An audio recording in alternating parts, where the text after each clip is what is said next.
Moving Target, a Princess Leia adventure, is a children's book written by Cecile Castellucci and Jason Fry, and I know I always said I wouldn't read the children's books because the young adult and adult novels are childish enough, but I actually had a few days between finishing 2 books, so I thought I'd fit this in there since it's shorter and easier to read, so I could easily finish it off in a couple of days.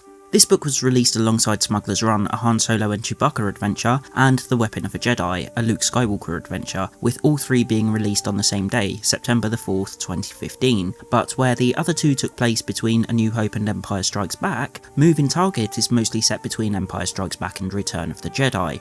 The parts that aren't set then are the prologue and epilogue, which are set just before The Force Awakens, with Leia finally writing her memoirs and recounting the tale we read about in the book. I got all 3 hardcovers fairly cheap, so when they arrived I figured since they were all released on the same day, it didn't matter which book I read first, and no suggested order was given, so I picked this one for some reason. I have no idea why, but there you go. Maybe I thought Luke's would be best, so I was saving that for last. Who knows? As she starts her story, we find her travelling through space with a few escort ships when the Imperials attack, hoping to either capture or destroy Princess Leia. The escort ships protect her, and the captain of the ship she's on jumps to hyperspace as some of her escorts are destroyed. The fact that people keep dying for her weighs on her conscience a lot, and she tries to think of a way to avoid it.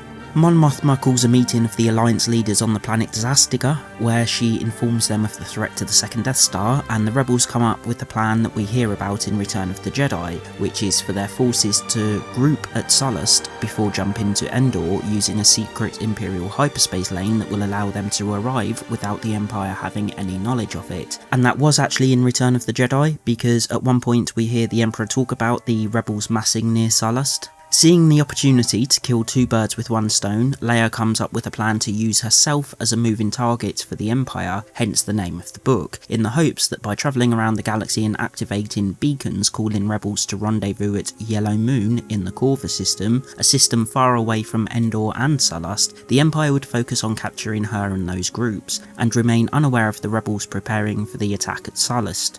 Mon Mothma says she'll consider the plan, then visits Leia later that night and questions the mentality of her choices, and ultimately decides to give her the go-ahead. So Leia and her crew, made of Nien Nunba, which is how they say it in the audiobook, so I guess that's how we're saying his name now, and 3 other team members who I can't really remember because they didn't do much and most of them were dead by the end of the book, head off to start Operation Yellow Moon.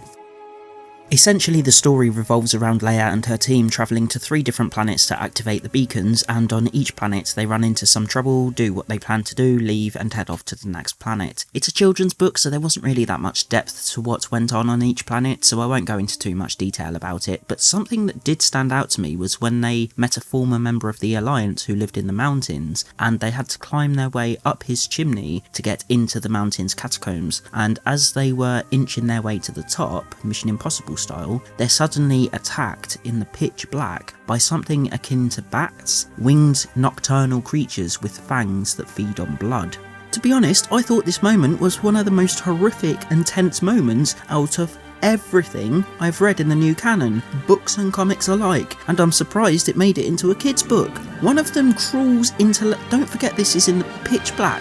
One of them crawls into Leia's mouth and she scared it all crawl down. This is written in the book. She scared it all crawl down her throat, so she bites down on it to kill it and spits it out. Why is this more tense than anything we've had in the adult books? Sure, we had those brain-eating aliens in Heir to the Jedi, but Luke and that space slut were wearing armoured suits and the aliens were slow as hell, so there wasn't anything tense about it. Here we have creatures in people's mouths, feeding on blood, trying to crawl down their throats in the pitch black while climbing on a mountain shaft. You know how they're in the walls in the Matrix where they're using their own body tension to climb? That's exactly how they're climbing in this book. They have no ropes or anything. This was brilliant. Where is this in the adult novels? This isn't the only thing that surprised me. Later on in the book, after they've set off all the beacons, the team is captured by the Imperials, and when they're taken to the holding cells to be interrogated, one of the team activates an EMP that was hidden in his body, and it shuts down everything in that section of the Star Destroyer, including the interrogation droid. But the cost of activating it was his life. This is quite an adult theme, and a bit morbid, and it's something else I'm surprised made it into a children's book. And again, I have to ask, why the hell don't we get this kind of tense stuff in the adult and young adult novels? Why are they so overly focused on writing about LGBT people that 1, most of the stories have massive plot holes, and 2, most of the lore and events end up contradicting other books and comics, and 3, we don't get any tense moments like this in them? This is something that's very sorely been missing in the books, a sense of danger and excitement. We had that in Legends, we had that with things like the Sun Crusher and Thrawn, the Yu Zong Vong. I'd love to see more of this kind of writing in the books and comics, and I'm shocked it's been hidden away in a kid's book of all places. Just before the EMP was activated, the Imperial in charge told Leia that an interrogation droid, once activated, will just keep working over its subject until somebody tells it to stop.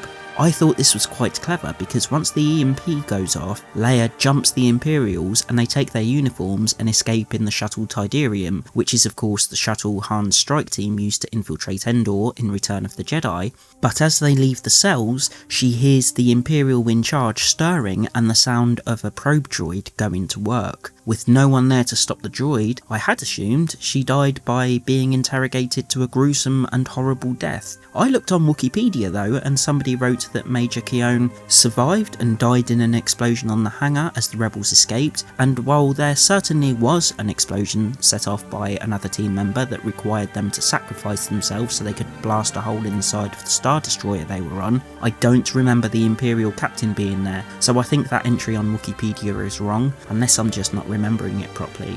It doesn't really matter anyway, because either way Major Keone was in it for about 10 seconds before she died.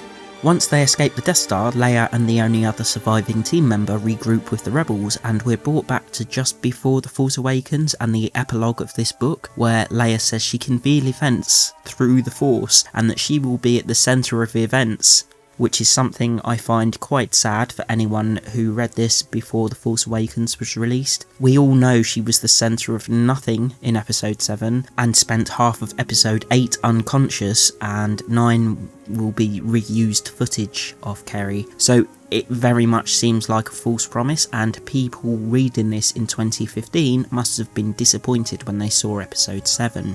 There are a few bits of fan service in here, such as when Princess Leia and her crew are climbing through the mountain and she calls out, "There's something alive down here," which is what Luke said in the trash compactor in A New Hope, and when they're on the beach on a different planet and Nien Nunba says about Leia wearing a two-piece brown swimsuit adorned with gold braid, which is obviously a reference to the famous slave bikini. Normally I'm against fan service. I believe if a book is good enough, it should be able to stand up on its own. It shouldn't need to force in dialogue and references of the future to make it feel like Star Wars. However, this book gets a pass, and anything like this in the other two will get a pass, because the fact is, they're aimed at kids, and it's okay in a book with that demographic to do that. The book is split into 3 or 4 parts, and while Cecil Castellucci and Jason Fry handled the story, Phil Noto has a piece of art at the beginning of each part depicting a scene from that part of the book. They're okay, and while I don't usually like pictures in books, you have to accept it for what it is, a children's book, and they do usually have pictures in it, so I can't really hold it against the book. And Noto's art is, as always, perfectly acceptable but not particularly exciting, just like in the Poe comics. So overall, it was okay considering it was a kid's book, and since it was released so early in the Disney canon, they hadn't really got around to bastardising the OT characters yet, and as such, Princess Leia feels like Princess Leia. She's strong, determined, smart, and she's willing to sacrifice herself and others if it will lead to the defeat of the Empire, although it's not something she relishes at all. Since this is set between episodes 4 and 5 and explains how they got the Tidarium that we see in Return of the Jedi, the obvious comparison to this in Legends is Shadows of the Empire. So does it live up to that? No, not by a long shot, but that's like comparing apples and oranges. This book isn't meant to have that much depth because Shadows of the Empire was an adult novel. This is listed as a junior novel and it's aimed at children. Comparing it to Shadows of the Empire isn't really a fair comparison, but due to both books' placement in the timeline, it's the only comparison I can actually make. I'm shocked at the amount of adult themes in this book when considering the demographic is 10-year-olds, and I can't help but think if these kids can handle themes like that, why do they keep the adult books so dull, boring and unexciting? Why can't we have some of that in the adult and young adult books? It makes no sense to me. Queen's Shadow is an excellent example. I don't believe there was an actual event in that book, it was just a load of bollocks. But while this wasn't the deepest story ever, I did enjoy it, and I'm surprised to say I am actually sort of looking forward to reading Smuggler's Run and Weapon of a Jedi, since they were written before Disney, Kathleen Kennedy and Hidalgo decided to absolutely destroy the OT characters. Hell, if those two are any good, I may even read The Perfect Weapon and Tales from a Galaxy Far, Far Away, Aliens Volume 1. It's as we move towards Rogue One and The Last Jedi that I get wary of these books, but after reading Moving Target, I was pleasantly surprised, even if it was a bit basic.